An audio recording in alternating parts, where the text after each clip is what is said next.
Welcome to Crazy Good Talks with Deirdre Van Nest. In this podcast, we help growth-oriented financial advisors, leaders, sales professionals, and experts stand out and own the room every time they speak. Deirdre will empower you to grab and keep the attention of any audience, live or virtual, make emotional connections with your listeners, and inspire them to take action. Join us on this journey where Deirdre will empower you to become a more confident presenter and knock it out of the park when you speak.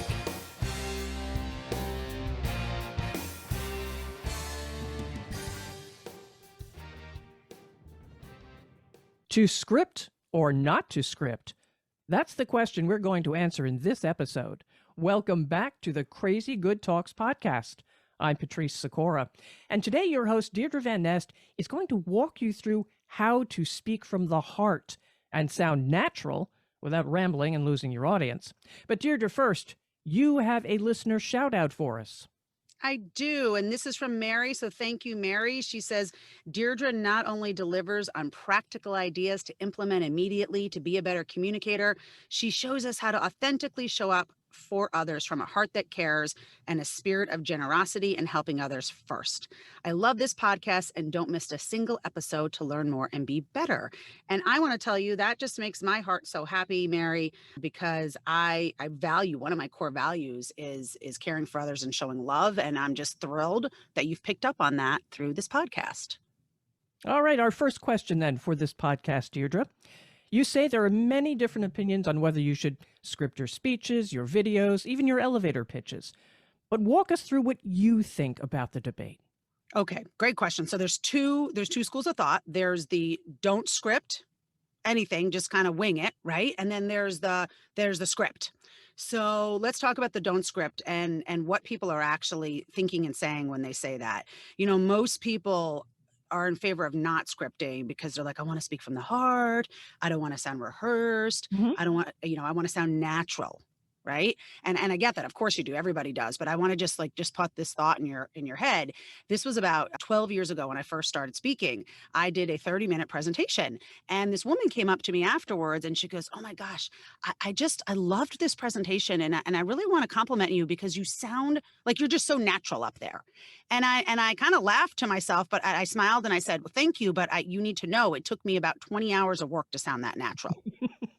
Right. And so there's this fallacy that if you're scripted, you're not going to sound natural. And I want to, what's the word? It's not like dismay people. What's the word? I'm losing the word, Patrice. Like, let's see. You don't want to scare people off? No. I want to dispel that myth. Okay. I want to dispel that myth that scripting means unnatural. And so what I find with this sort of don't script camp is that's the biggest thing, right? That's the mindset, is that they want to be natural and you can't be natural scripted. But also a lot of times, and I don't mean this in a mean way, people don't want to do the work to script. Mm-hmm. And I get it. It's not my favorite part of my job at all. I don't enjoy scripting either. It does take time.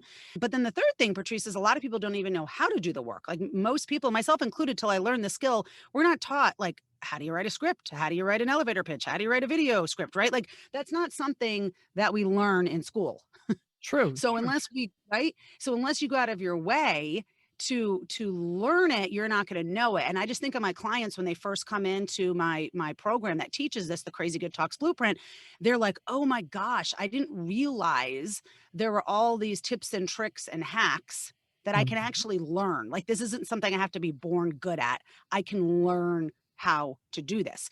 And once people learn how to do it, Patrice, they're a big fan of scripting because they see the difference that it makes not only in their confidence, but in how their message is received from their listeners. So this sounds, yeah, it does. And it sounds to me like you definitely support the script idea. I do support it. There are times, there are exceptions. So we will talk about when to script, when not to script. I don't support it for every and any speaking situation, but I do for the majority, and particularly if we're talking about a speech, a presentation, a more formal presentation. So, anything, well, I was going to say anything 15 minutes or longer. I really say even a minute, because the shorter the amount of time you have, the more the more scripted it really should be, quite honestly, because there's less room for error because you have fewer words that you can use. Understood. Right. So here are the reasons why you would script. And I love this quote from author Joan Didion. She says, "I don't know what I think until I write it down." True. So very true. Right. And I think that's true for most people. Yes. The act of writing will actually clarify your thinking and allow you to edit out what's not needed. So, the problem with unscripted and this desire to speak from the heart and sound supernatural is that your unscripted heart usually rambles. Right? It usually rambles and doesn't make a clear point. And that's fine if you're hanging out with your friends on a Friday night, but in business, you can't do that. You lose your audience. You lose your audience. You lose your audience. I mean, how many times has this happened to you where you're sitting in an audience and you're listening to someone tell a story and you're like, why are they sharing this story? Is this ever going to go anywhere? Right? Yes. Well, it's because they have not taken the time to go, okay, what's the point of the story? How am I going to move my audience forward with this story? And what are the details that are necessary to get their interest, make my point, and grab that emotional attention, but not necessary for them to have that experience? Now, how do you teach your clients this, though? Oh, you use a framework. So Okay. we have in my programs, we have a storytelling framework and a scripting framework. And so we do spend time on the editing process. Like really the art is in the editing. And it's a process for knowing what to look for, knowing what kind of things are cluttering and what I call cluttering and distracting details, and knowing how to recognize them and then take them out. So it's really like any other skill. I mean, it's like learning how to ride a bike, learning a sport, right? Learning any skill. Mhm. It's just we have a process, a repeatable, proven process. So let me give you a couple other pros for the scripting camp. Is if you script, and here's the thing. I just want to take a step back for a minute. What people object to about scripting is they don't want to sound like they memorized a script. Totally get that. You never want to sound like you memorized a script.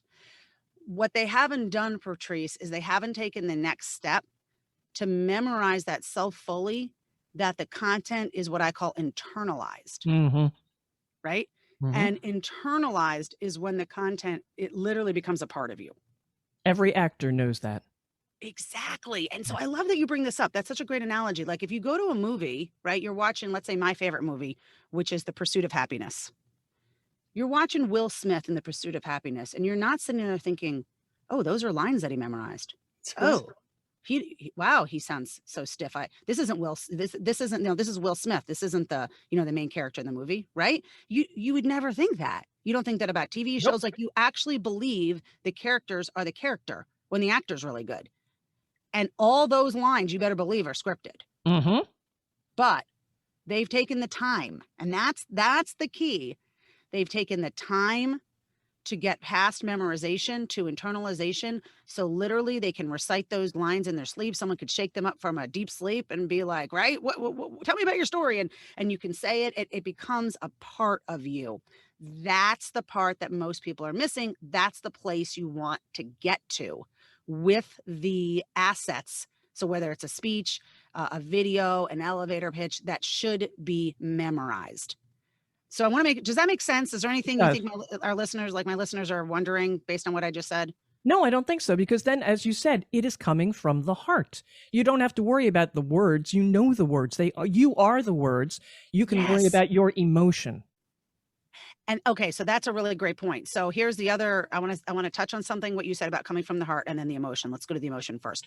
So what's great about scripting out, let's say you're doing a 30-minute speech. What's great about scripting it out and then memorizing and internalizing it is you can be more present for your audience. Now, I know that might sound counterintuitive, but it's not. You can be more present because you know your material so well that if you ask the audience a question and maybe you go in a little different direction for a minute, or something happens, you can jump right back to where you were without getting lost and without going down a tangent. Mm-hmm. Right? Makes sense. it allows you to be more emotionally available to your listeners and to your audience in the moment when you do the prep work in advance. See, the non-scripted way, you're usually winging it. You usually have done no prep work in advance, and that means all of your creative energy is in that moment when you're in front of people. You don't want that to be the place where your creative energy is showing up. You want that to be you totally present with your audience, being totally you and authentic. So the thinking and creative energy should have come prior in the prep work. Understood. Okay. Makes perfect sense. Okay, great. And then you mentioned something about coming from the heart. Here's the deal. And I think this is funny. Like people are like, oh, I don't want to, I want to speak from the heart, so I don't want to script. Well, whose heart, like when you're scripting, you're writing. Whose heart is writing it? Hello, yours. Right? So you're still coming from the heart. It's just that you're writing it down. It doesn't mean you're not coming from the heart and you're being somebody else, but True. you're just taking an extra step to write it down. Now, the other beautiful thing about a script is that you have a repeatable asset. So when you script out a presentation, right? Let's say you're doing a presentation for the first time, you decide to do the work, you actually script it out. Then guess what? When you get asked to do it again, you don't have to go back to the drawing board and be like, well, what did I say last month? That was so good. I don't know. Hopefully I say it that way again. Right? and that's what most people do. Like they'll be like, well, it was a 10 last week, but it was a 2 this week. I have no idea why. Well, that's why. Yeah. That's why. So it allows you to repeat this process. And again, the more you repeat it, the more you can be natural and in the moment with your listeners. Okay. So those are the two camps. I think you can probably tell I'm more in the scripted camp. However, there are situations where I don't script and I wouldn't script.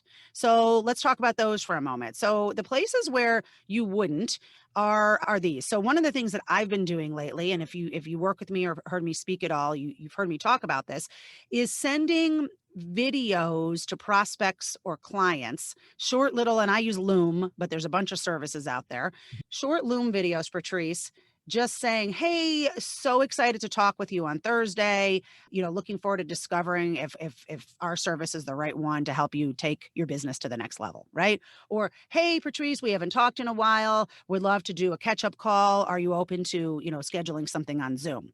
Okay. I don't script those. Well, that makes sense. You're talking to one individual. Yeah, it just like there's no reason to. Yeah. It doesn't have to be perfect. Those don't have to be perfect. And they're not going to live on forever. Exactly. And that's a great point. If something is not going to live on forever, then there's not I don't want to say all the time, but there's not necessarily as much of a need to script it. So as an example, one of the things that I did when we were on I was on the road speaking is I would do these things I call tale from the trenches. So if I was on site at a speaking gig, I would talk about something that maybe happened or was going to happen. And I do a little, kind of tip for my viewers. Mm-hmm. And I never scripted this. I mean, of course I thought in advance, this is what I want to say. These are my main points. So I don't just ramble, but I never scripted those out because they were meant to be like person around town, right? Like they're meant to be off the cuff. Right. And so if there's a little ramble or two, it's not as bad and it's somewhat forgivable. And they're not necessarily, I mean, yes, they live forever and people can go back and see them, but contrast that to when you're creating what I call your why story. And we talked about this, I want to say, what episode did we talk about stories, Patrice? Do you think it was maybe 5 or 6? Yeah, it was like, I think it was in like 3 or 5 or 6. We talked about your why story, which is should really be the cornerstone of your marketing. It's why you do what you do and why you care about the people you serve. Well, that's something you definitely want to script out that story, and then you want to get it on video. And that's something that should be evergreen, like that's living on your website. You have it in your email signature. You're sending it to clients. You have it on LinkedIn. That you want very tight and compelling and scripted. You want to move people with that one. Absolutely. Absolutely. And then the other area that you really don't want to script, but you do want to outline. So you definitely want an outline. You want to think through the through line and where you're taking your listener, but you can bullet point it is your podcast. If you're doing a podcast. True. Right. And again, in a podcast, there's a little more room for sort of going off the cuff or having a little side conversation than there is if you're getting up and doing a formal speech. That's the nature of the podcast. Yes. It's a very Exactly. intimate one-on-one type of Yes. situation. Yeah. So just like you wouldn't necessarily like if you and I are meeting for a cup of coffee and or you were my prospect. I mean, I know where I want to go. We do have a formula we follow when we're meeting with prospects, but that's not scripted. Right. Mhm. Most people are not scripting out their one-on-one conversations. And so that's why the podcast falls into the sort of outline focus versus a, word for Right. word scripted out. Right. What about a Focus. really tight, succinct elevator speech? Oh yeah. That you definitely want to script that again because you only have a few words. There's not much time. But that's the type of thing you want to practice over and over and over and over and over again so you can say it very conversationally. Okay. Yeah.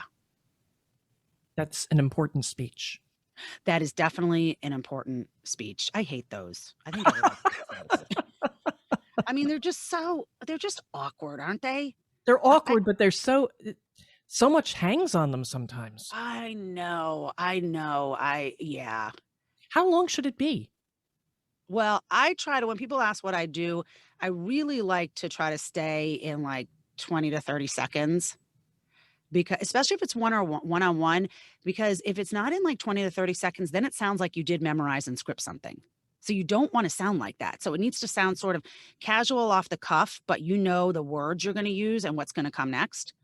Versus if let's say you're at a networking group, there's a lot of networking groups where they'll get you to, to stand up back in the day when we were in person or, sit down if you're on Zoom and deliver your 1 minute commercial. And then those are typically 1 minute. And those can sound more, well, again, I don't want it to sound like it's not natural, but those can look a little more obviously scripted than when you're just meeting someone one-on-one casually and they're like, what do you do? All right, you're talking about sounding natural and being yourself, but we're also talking about memorizing and internalizing. Yes. How can you memorize something that is 45 minutes long? Yeah, that's such a great question. Okay, so what I do, and everybody's process and everyone's brain works differently. So I'm going to tell you what I do, what I recommend to my clients, and it's been successful for many of them. But for my listeners, you figure out what works best for you. But hopefully this will be a guideline. I recommend you chunk it down. So when I'm memorizing a 60-minute presentation, I chunk it down. So I will work on the opening for a couple of days. Then I will go to the first point, second point, third point, closing. So I memorize it in chunks. And then once I have that piece, I add to it. Mm-hmm. So for me, I'll first start out with the actual scripted. Let's say we're talking about the opening. I'll start out with the scripted opening. I'll go over that word for word a few times. Then I'm going to take it down to an outline of just like high level points. Then I might take it down to a couple of words and then I'll take it to nothing. And then once I feel comfortable with that, then I'm going to go on to the next point and the next point and so on. I think chunking it down is an easier way for most people versus trying to go from open all the way to close. Deirdre, do you practice with anyone? I personally don't. A lot of people do. I have a lot of clients that do. I don't. I don't know if that's good or bad, but you have to do what works for you. And practicing with somebody just, I don't know, it makes me more nervous. It gets me more in a perfectionistic mode. It's almost like I'm like sculpting something that I don't want to unveil until like the moment. Does that make sense? Yeah. And it's interesting. Yeah, I know. So I practice and I memorize while walking. That for me gets the words into my body. There's this kind of kinesthetic thing that's going on while I'm walking and memorizing. I enjoy it a lot more that way. And then once I have it all down, then I'll practice in a room where I have space and I'll stage, which means you actually place your movements on the stage based on the words in the script. That's a very advanced level speaking skill, if you will, to have different parts of the stage reflect different parts of your story. But that's my last piece. Once I get it all down, then I'm going to go into a room where I have space and I can actually decide where I'm going to be on the stage based on the content that I'm sharing. And does that help you remember too? It does. Yeah, absolutely. Absolutely. Now, one thing I do want to say, when it comes to memorizing a longer presentation, many of my clients will say to me, okay, Deirdre, that does seem like a lot. I'm not sure if I can do it. I'm like, okay, so here's what I recommend you do. You want to script the opening for sure. Like the opening, we talked about this in episode 4. So if you didn't hear it, please go back and listen. I think you'll find a lot of great tips and tricks for you there about opening and grabbing people's attention right away.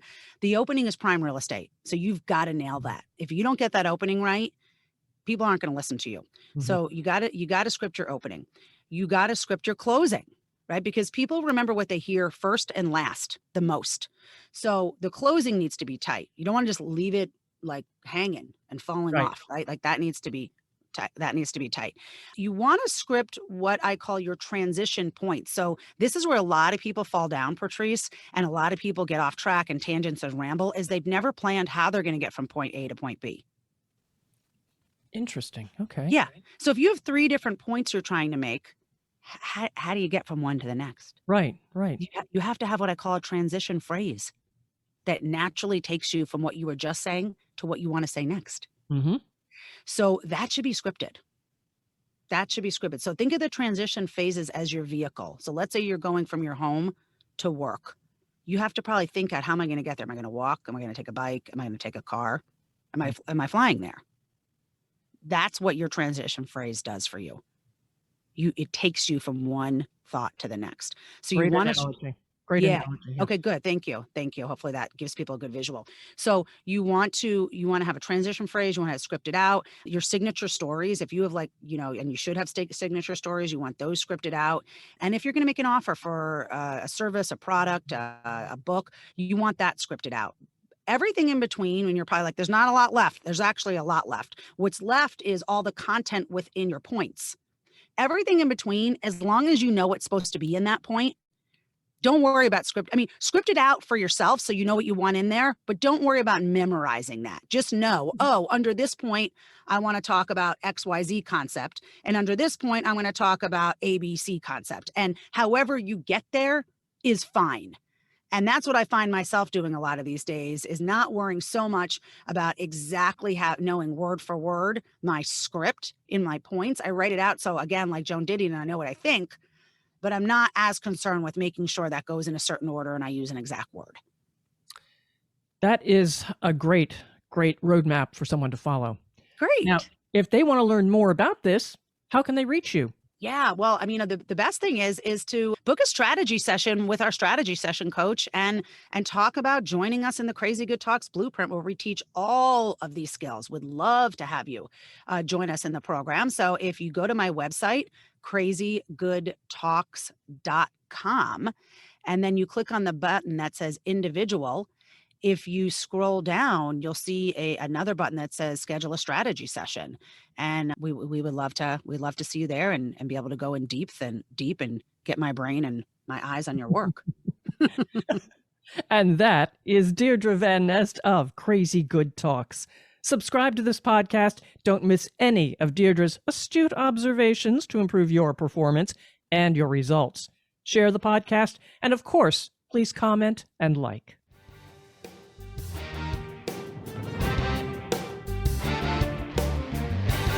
Thank you for listening to the Crazy Good Talks podcast. Click the subscribe button below to be notified when new episodes become available. The information covered in this podcast represents the views and opinions of the guest and does not necessarily represent the views or opinions of Accelerated Performance, LLC. The content has been made available for informational and educational purposes only.